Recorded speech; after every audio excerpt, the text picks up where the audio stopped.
एका आईने आपल्या छोट्या मुलाला पाठीशी बांधलं, हातात तलवार घेतली आणि पूर्ण ब्रिटिश सैन्याला आव्हान दिलं. ही आहे झाशीच्या राणीची शौर्यगाथा.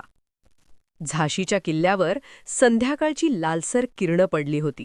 आकाशात धुराचे ढग होते आणि दूरवर युद्धाचे नगारे वाजत होते. ब्रिटिश सैन्याने झाशीला चारी बाजूंनी वेढा दिला होता. किल्ल्याच्या मध्यभागी राणी लक्ष्मीबाई उभी होती.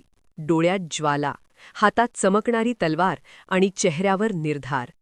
तिच्या पाठीशी तिचा लहान मुलगा दामोदरराव कापडांनी घट्ट बांधलेला होता.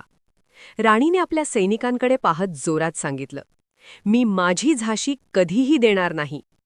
तिचा पांढरा घोडा जोरात हिणहिणला. राणी घोड्यावर स्वार झाली आणि वाऱ्यासारखी रणांगणात उतरली.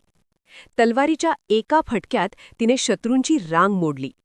धूळ, धूर आणि तलवारींचा आवाज संपूर्ण वातावरणात घुमत होता. एका बाजूला आईची ममता आणि दुसऱ्या बाजूला मातृभूमीचं रक्षण. राणी लक्ष्मीबाईने दोन्ही जबाबदाऱ्या एकाच वेळी निभावल्या. शेवटच्या श्वासापर्यंत ती शौर्याने लढली आणि भारताच्या इतिहासात अमर झाली. राणी लक्ष्मीबाईने जगाला दाखवून दिलं की एक आई आणि एक योद्धा दोन्ही रूपं एकाच वेळी किती शक्तिशाली असू शकतात.